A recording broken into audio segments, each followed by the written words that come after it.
Welcome back to A Little Bit of Cheese, your bite-sized Wisconsin sports podcast. I'm your host, Cody Depus. That is Sam Douglas. We got some unfamiliar territory here for the both of us. I'm back in Marquette, Michigan, and Sam, you're in a new apartment, I hear, in La Crosse. How's that move been going? I love it. Move's been busy. I've been, moving, shaking, and grooving for about 6 days yet to set up the bed, sleeping on the floor, going to work. Love the place. It's bigger, man. I got a little fire pit on the side. Got to get in touch with the neighbor, Lisa, but really stoked about it. The stairs are fun for the cats. They'll bring a ball up to the top stair, whack it down. So 4 a.m. I'm listening to, the stairs getting around all over. So the cats are liking the place. They're getting used to it. I'm loving it. We got good yard, fire pit, grill possibly this summer.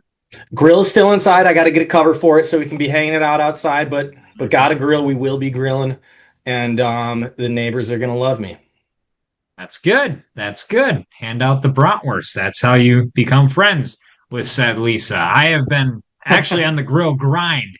I have my new charcoal gas griller, which Aldi like frozen burger patties like end up being restaurant quality. I've found out like they're really good, really easy just on the gas grill. So I've been doing that like every week, going through 15 third-pound patties.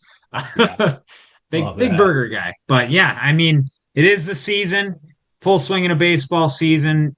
Bucks are done. The Packers did have the NFL draft this past weekend. Coincidentally, is actually at Lambeau on Saturday for a wedding, not for draft things. I mean, there was probably a time in my life when I would wish that I would have been at Lambeau on draft day for different reasons, but I was there for a wedding on Saturday. Fun nonetheless. But we want to go over a couple of the draft picks. I'll kind of give you the mic first, Sam. What are your overall thoughts? You probably were a lot more tuned into this than I was. I had quite a few things going on, one of those being a wedding. What do you got as your initial takes? First and foremost, as my name is on this podcast, the first rounder, we made our first round draft selection last year when we picked up Micah Parsons. Mm-hmm. So the deep dive into the first round picks never really happened for me. I was kind of excited to see, where some of the big names are going. And then I was just going to dive into who the Packers picked out. We knew the positions of need. We knew it had to be defensive back, defensive line help. And then fill in the cracks from there just by need. We knew an offensive line was going to get taken. Didn't expect a kicker. I think we'll talk about that in a little bit. But starting off with our first pick, Brandon Cisse, man, I'm really stoked about him. He's an ultimate athlete, super athletic, and it sounds like he's a dog. I was able to listen to a 30-minute interview with him and Richard Sherman before the draft. He was saying all the right things. Richard Sherman, my favorite quote from him, Sherman said, "What's your goal in year one? What do you want to come out of this year?" I love this answer, Cody. He said, "I want to earn a job. Put me on special teams, give me a couple reps. I want year two for me to have a comfortable job. That's what I want to do this year." And that sounds like a process-oriented individual. It sounds like someone who just wants to get in the gym and do the work and do this the right way. I don't want to lead the NFL in interceptions. He said, in the future, he wants to be the best corner in the league. He does have a little bit of dog to him. But in year one, just wanting to earn a job so that in the future, he's the best corner in the league. I think that's an awesome attitude. I'm really excited for Brandon Cisse. Yeah, it's a good, mature answer. And this is a kid that is not quite 21 years old yet either. Yeah. He's like the perfect Packers prospect. You listen to Andy Herman talk on Pack a Day, and going into day two of the draft, that is who he had picked for Green Bay, what Sweet. He expected. And I like the fact that they didn't have to trade up for him. They didn't trade back and lose him. They stayed put, got their guy. And you said it going into day two. You texted me and said, got a cornerback and a defensive tackle coming today. And I, being the pessimist that I sometimes tend to be, I said Gutey goes best available. You just hope that's what it is. And then, of course, you text me that they got it done. That's exactly what they did. They got the guys they wanted. And even with their third-round selection, who's Chris McClellan out of Missouri, I think that he was a thought at 52 as well. At least the rumblings that we were hearing around Green Bay and what their front office was saying, like they were looking into Chris McClellan, and that might have been an option if Cisse wasn't there. So two of the guys you had at the top of your realistic draft board, of course, there were guys selected ahead that you would have hoped were going to fall, but it sounds like going into it, Gutey had that plan to get one of those guys, and he got both of them. And he didn't have to move. He didn't have to trade up. He didn't have to do anything. He didn't have to trade up to get McClellan, I don't believe. Is that correct? I know he traded up for the kicker in the 6th round, but are those the only trades? I'm not 1,000,000% sure on that. I'd have to Okay. double check. I know you're pulling it up right now, but yeah, you're right. There's so going into a lot of the talk of the draft, and you're listening to media heads talk. A lot of the offensive lineman talk recently is all about wingspan, and this was a big thing with the Patriots' newest tackle. He didn't have the wingspan available to be a super dominant offensive lineman. And as I was hearing the conversation about McClellan, he's got a big wingspan. And so if you're going against guys and you can get that push off right away, he's an athlete. He's 6'3", 313 with a big wingspan. We just need someone to chunk up the middle, be a problem in the middle. We have Micah coming off the edge. Devontae Wyatt, if he's healthy, he can put a little bit of pressure. We just needed a big body so that Carl Brooks isn't playing every single snap. So that Right. they can go back and forth, clog up the middle, have effort on every single play. And this guy's a bowling ball. I mean, 6'3", 313. Something I really liked about his college stat lines. He played 51 games, 4 passes broken up. It doesn't sound like a lot, but it's athleticism. It's intuitiveness. It's not accidental. If you do something 4 times over 51 games, you're not doing it every single play. That's not expected out of your defensive tackles. But it shows a little bit of head. It shows a little bit of athleticism. And that's I really like that stat line coming out of him from Missouri. I know his sack numbers went up every single year. I believe it went Mhm. 1 to 4 to 6.5. So he got better as you're expected to. Playing defensive tackle in the Big Ten, you're seeing big boys. You're not. He's going up against future professional linemen on a day-to-day basis. So I think, yeah, And I'm really stoked. It's 2 guys that they wanted at the 2 positions of need. Like I told you, it's got to be corner. It's got to be defensive tackle. I'd be yeah. bummed if we went somewhere else. It didn't take a rocket scientist to know that those were the 2 Packers' biggest needs. Those are 2 glaring holes. We are a pretty well-rounded team. You look through the depth chart, we got someone everywhere except the defensive line and the defense and the cornerback room. So we did end up getting 2 corners, but man, I'm pretty stoked. I'm stoked about Cisse. Gonna have to see some motion out of McClellan, but I think Cisse is gonna get some good playing time for us. I mean, truth be told, you had Kamal Hadden playing quite a few snaps at the end there. I think Cisse athletically, of course, is going to be able to compete with almost anybody out there on the edge. A 4.41 40, really good broad jump, vertical jump. He's got the length. He's just the athletic mold that you would expect that Gutekunst would go after. And I do have to stand corrected here. They did trade up for Chris McClellan, so they surrendered the 5th round pick to get up for McClellan, and then both 7th rounders they used to trade up for Trey Smack, the kicker, which, by the way, A+ name there, Trey Smack. You gotta love Unbelievable. A kicker named Trey? What? that.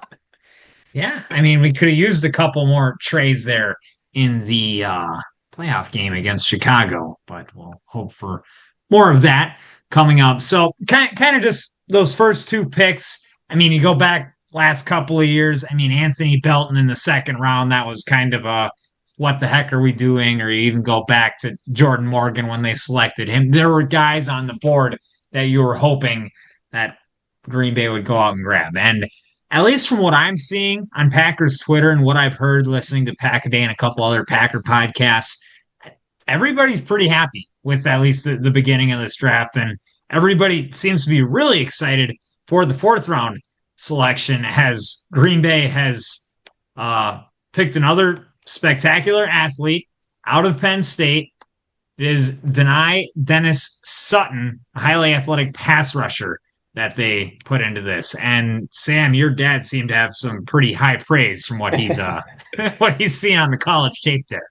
As we were doing the as we were doing the just little prep, little chatting before we launched this pod, I did get a call from my father. I said, "Pops, give me a quick take about the Packers draft. We're about to launch the pod." He goes, "Dennis Sutton, fourth round guy. He's Micah 2.0. He's gonna be incredible." All right, thanks, Pops. Love you. How about an edge from Penn State, man? I mean, the talk about this guy is something else. I've got yet to do a dive into some of his tape, but he does it all. He's a former basketball and track guy in high school, 4'6", 40-inch vertical, does a little bit of everything. He had forced fumbles, passes deflected, interceptions, sacks, tackles for losses. I mean, this guy sounds like he's everywhere. He was ranked 56 on a couple different big boards. So he's looking to be projected as a first two round type of guy. And I think the general consensus through this draft is what I was reading in the second and third rounds, at least. There was a lot of reaches from a lot of different teams. I didn't do too big of a dive into some of these, but there's a second round draft pick who was projected to be like ranked 280. That's an undrafted player. And teams are going a team got this guy in the second round. So a lot of teams went and got their guy in round 2, round 3. And I think that's what allowed someone like Dennis Sutton to fall into the fourth round when, oh, we really like our edge. We're going to go get a different player instead of a backup edge. And he just fell to the Packers. He might not have been a position. We might not have been looking for an edge player at the time. And that might have just been Gutey's best available player. But instant chemistry with Micah, an edge rusher from Penn State. Sounds like he's a dog. Sounds like he's an athlete. And Mike is going to be, hopefully, I hope he plays, but I've been on record before saying if he needs to take the first 4 to 6 weeks off, I want Mike healthy for the playoffs. Sounds like he might get some playing time early in the season. Yeah, I think so. Yeah, Dennis Sutton, he's 6'5", 265 pounds, and quick. He's long. He's just a freak. Where, like, this was that weird draft. And I'm going to be honest, going in, I didn't know many names in this draft class at all going into it. There wasn't the excitement. There wasn't quite the hype going into it. Maybe it's just me not being online as much as I was before. But I think especially once you got past those first 2 rounds, it's kind of a crapshoot where, like you said, guys were reaching because of what they saw. Maybe it wasn't an interview. Maybe there was just some specific type of player that teams were looking for in the third round where some guys were reached for and then other guys fell. Where Dennis Sutton, we've seen him ranked as high as like 52, where Green Bay could have taken him with the second round pick and people probably wouldn't have batted an eye, but he fell all the way to 120.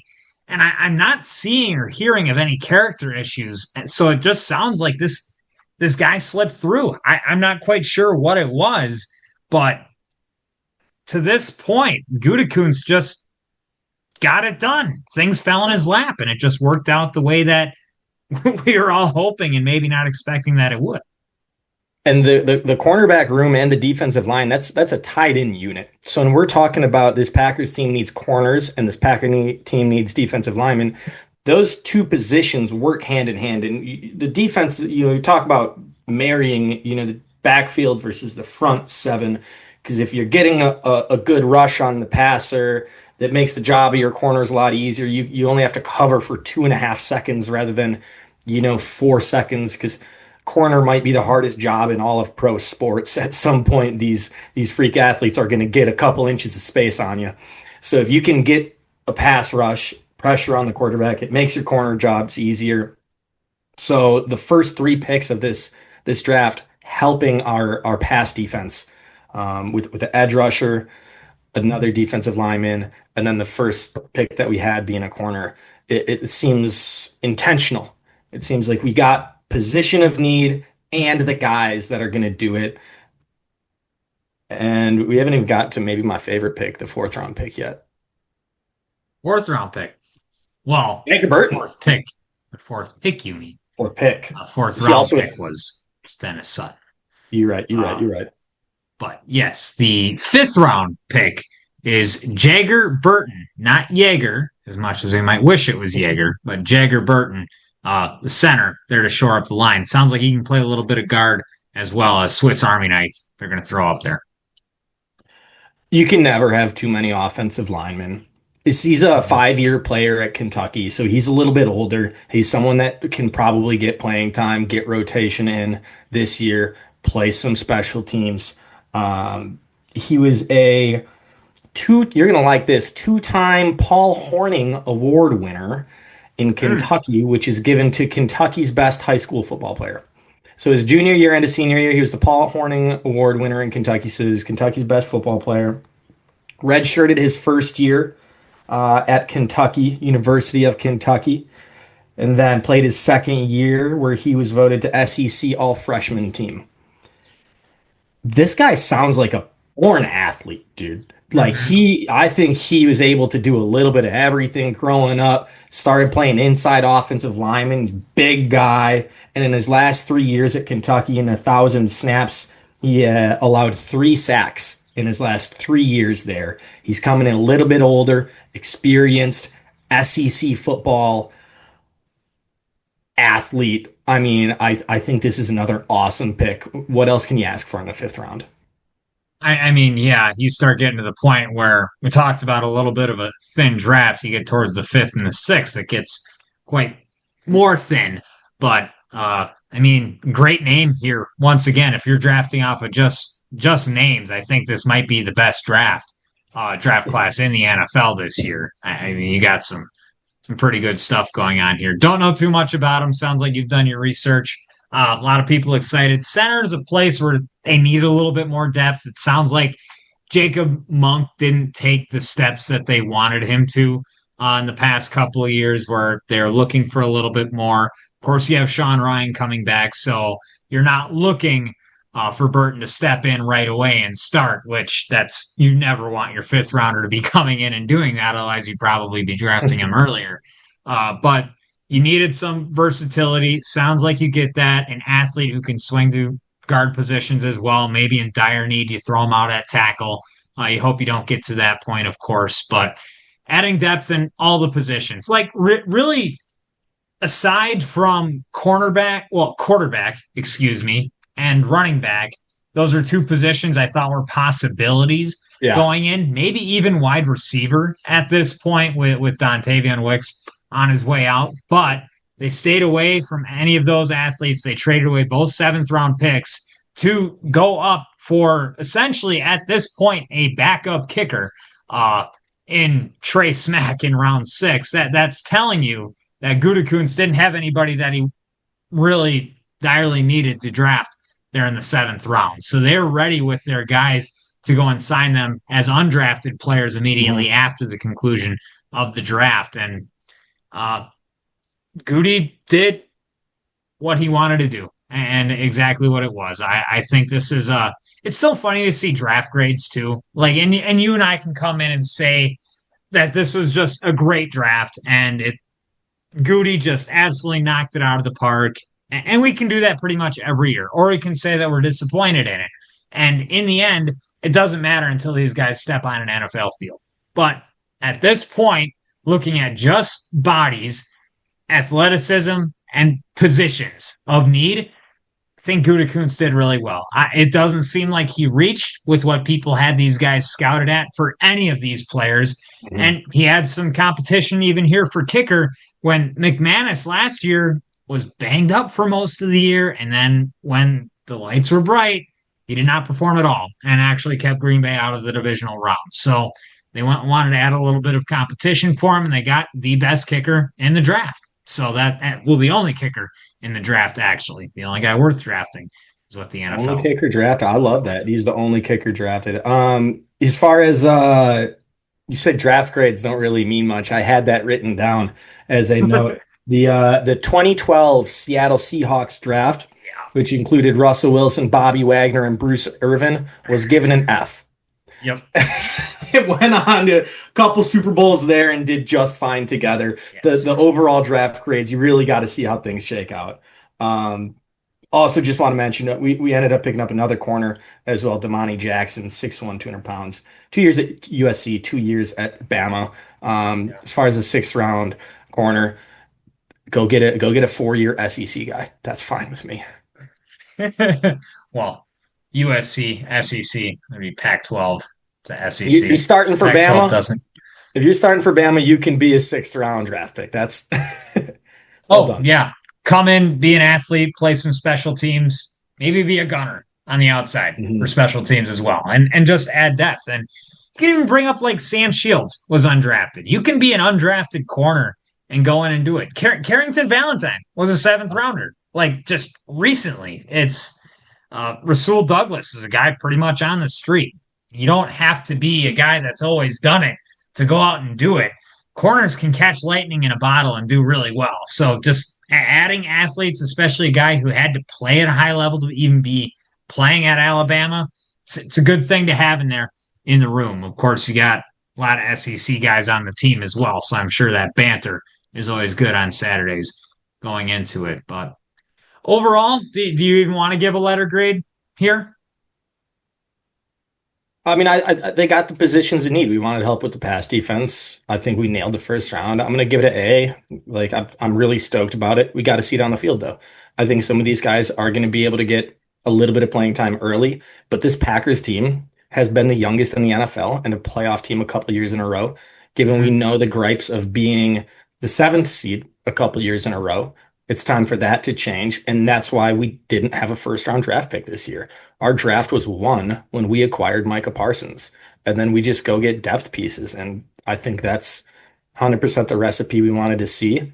And we'll see if these guys shake out. Yeah, I'll say B. You did your job.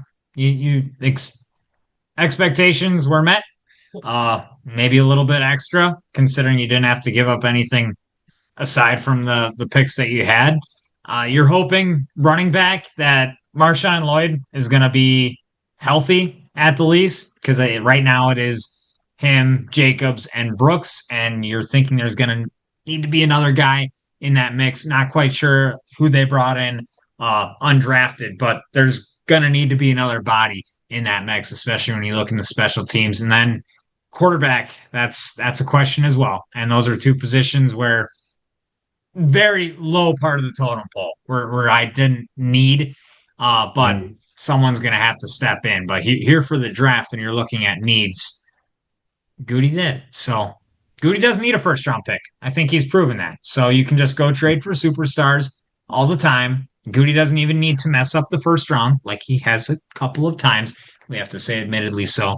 But I'm content. I'm happy. I think the defensive line is going to be really fun to watch. Like keep guys healthy. There's a lot of depth here. And that's the big part is there are going to be injuries. Somebody's going to get hurt. So Micah Parsons, Devontae Wyatt, Javon Hargrave. You have the guys here. Lucas Van Ness, Colin Oliver might even step in as well. Baron Sorrell, Warren Brinson. Like there are athletes who a lot of them we haven't seen what they can do on an NFL field over longer period of time. Warren Brinson, we saw flashes last year that looked really nice. Uh, Outside linebacker from Texas, completely Baron Sorrell. We saw a really nice game from him against Minnesota. Like he can do things on an NFL field. Now it's just getting everybody healthy, seeing the consistency, and watching everything play out. And hopefully that cornerback room can step up and maybe Cisse can add some competition. Maybe get out there on the field as well. And with the pickups, I mean, we also picked up Zaire Franklin, this offseason. Zaire Yep. Franklin, Javon Hargrave, these are not no joke players. These are bona fide NFL, ballers, guys that have been doing it at a high level of success. So we picked up a couple of veterans that play at a high level.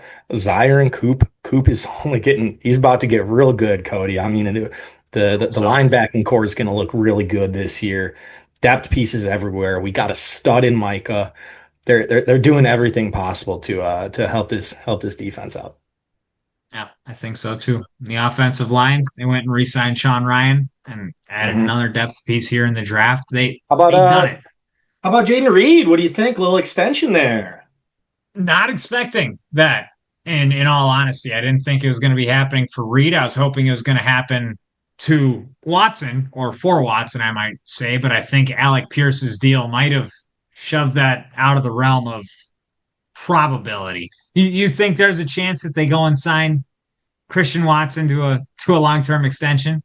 I do. If I were Christian Watson's camp, I would be holding off because I think they should believe in him to produce at a very, very high level this year that he hasn't in the past. So I think if I were Christian Watson, I'd be betting on myself and hoping to go get a bag next year, go get that Alec Pierce bag next year. If I were the Packers, I'd be offering similar contracts to what Dobbs and Reed got. Dobbs is getting more money than Jaden Reed. So when you look at how those contracts shook out, I would rather have Jaden Reed in a heartbeat. And Dobbs is getting more yearly. He got more guaranteed. And we got Jaden Reed to stay in a place where he's been for 3-4 years. He's comfortable, knows the offense, and I got there's a darn awesome quote from a pod I heard about the wide receiving room. Here we go. Matthew Golden is going to play the Z. Christian Watson is going to play the X. Jaden Reed is going to play the slot. Savion Williams is going to do the fun stuff, and Bo Melton is going to get the ball 3 times a game more than you'd like him to. So I think that's how our wide receiving room is going to shake out. We're going to have a little bit of everything going on. We don't need a number one stud, but I think this year it's going to be Matthew Golden. Everybody has a defined role in this wide receiving room, and getting Jaden Reed an extension at a contract level that isn't breaking the bank for anybody is exactly what we need to do when we're running a wide receiving room like this. Yeah, that's the big thing here was just affordability because you still have opportunity in the future to try for Christian Watson. I think it's a lot less likely now. I was actually surprised that they got it done considering Matthew Golden's a little bit more undersized. You don't want Jaden Reed playing on the outside. You can have Golden do it. We still a little bit more to see it. I think he's going to be able to. I'm not too concerned. But when you're looking at prototypes of wide receivers, couple guys where size is limited, I'll say, for Jaden Reed and Matthew Golden, and you have 2 of them, and you're counting on those guys for the next 4 years of your NFL franchise to be out there on the field every single Sunday. You're going to be looking for size in other places. And Tucker Kraft, still going to be looking for an extension too. That's going to be he's going to reset the tight end market. If he stays healthy, Tucker Kraft will 100% he's going to be the moneymaker in our receiving room. And so I do hope we re-sign Christian Watson. I hope we get him at a decent deal. But like you said, I think the Alec Pierce deal might have sent that ship sailing. And Tucker Kraft is going to not this year, but next season is when he's going to get that because he has 2 years left, right? Yeah, 4 years on the rookie. This will be 3. So yeah, he should reset the tight end market next year. And I'm excited for it. That's who I want getting the targets. This is similar to when we were talking about Bryce Terang getting his extension, but then Nico Horner got signed to $160 million. Well, Alec Pierce got signed, so now Christian Watson might be a guy that's just not going to have much of a possibility. And like in all reality, Jaden Reed, Tucker Kraft, and Christian Watson, if all those guys play well this year, you're going to be missing out on Christian Watson is what's going to happen. And so be ready for it. You hope Matthew Golden is ready to step up and be a stud. I truly think that that's what's going to happen this year. I think you saw things. It's gotta. Yeah. It's gotta. He's first round draft pick. Yes, it has to. If it doesn't, things could go weird, especially if Kraft is a little bit slow coming back from the ACL. And Watson's been hurt every year. And last year it wasn't a new injury; it was the returning from injury. But you just hope for health for all these guys too. But the Watson stuff, it sounds like that he was dealing with like imbalances in his hamstring. And I'm not a doctor, but there was reasons why this thing kept popping up.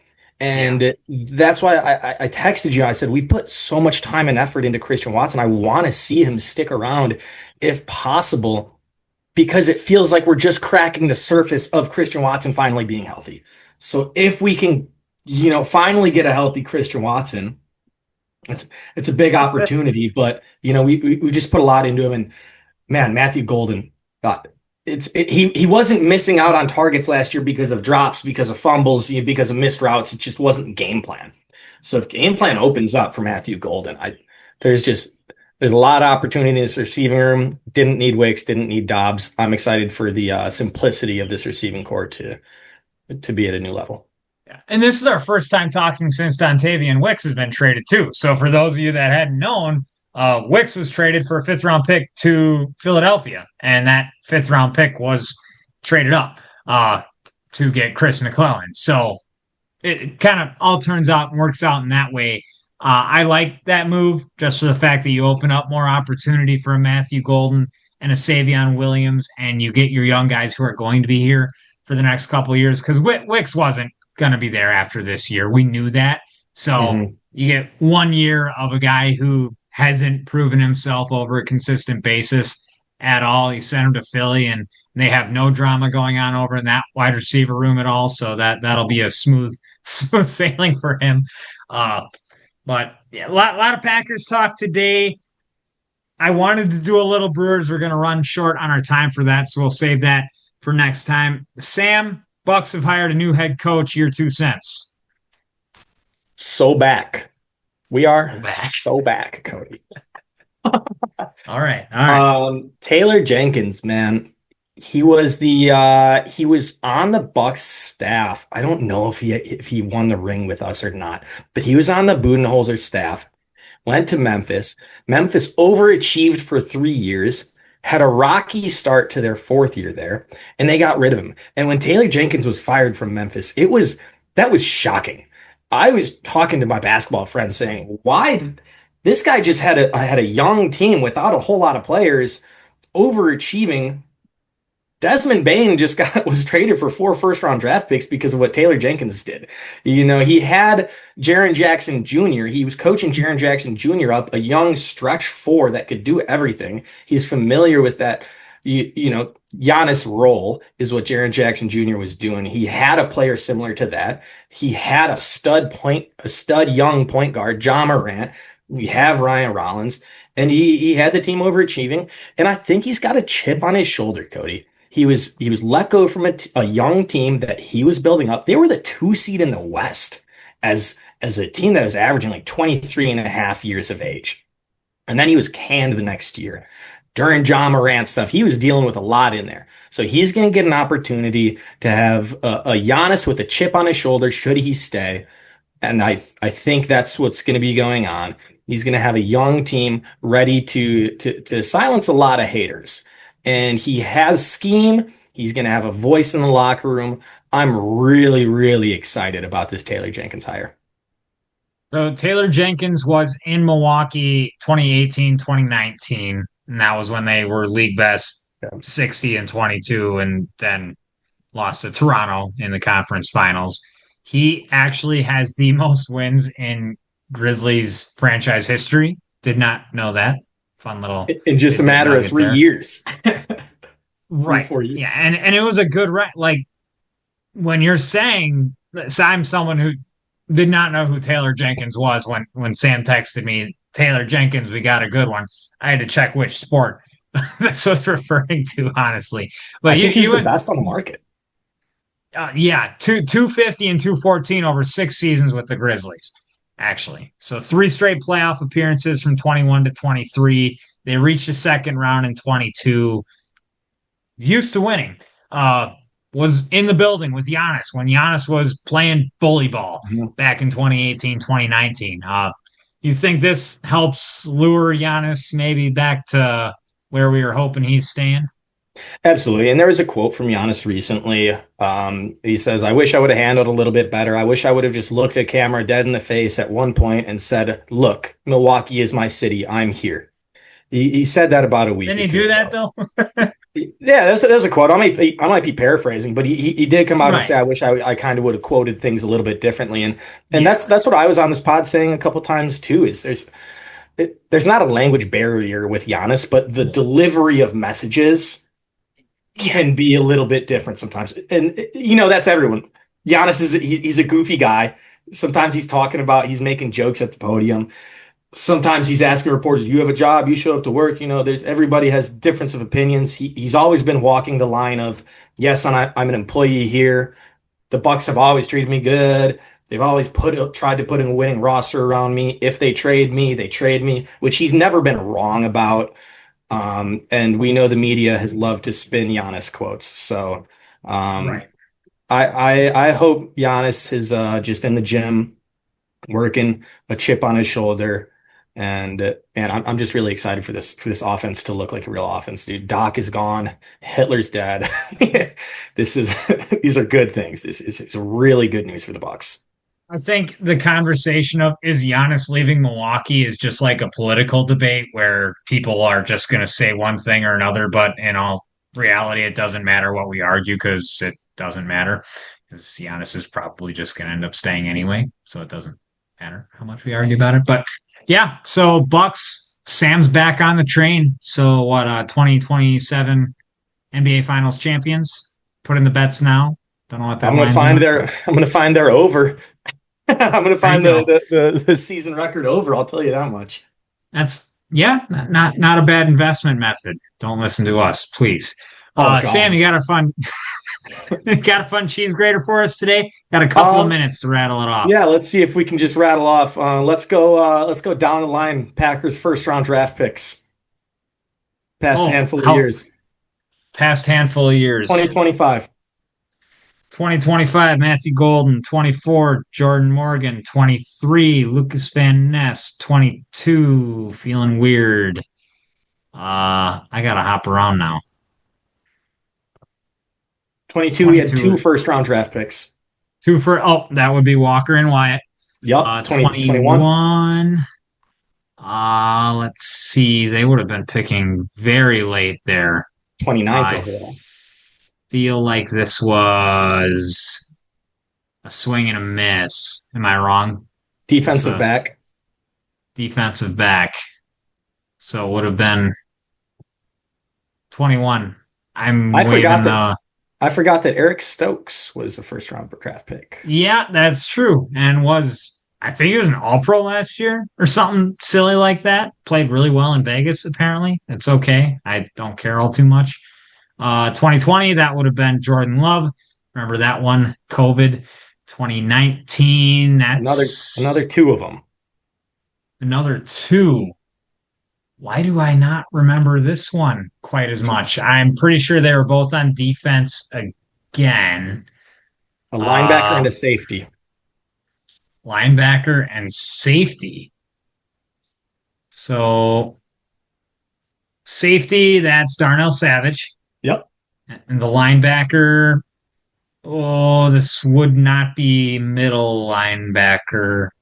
You're right. Edge rusher. Yep. Not Rashawn Gary. Yeah, Rashawn Gary. Yep. 2018. Overall. Yeah. 2018's Jair. Sure is. 2017. No first round draft pick made in 2017. Let's see if we can get 2 more. What I thought. 2016. 2015, is that Haha? Or is he 2014? Haha's 14.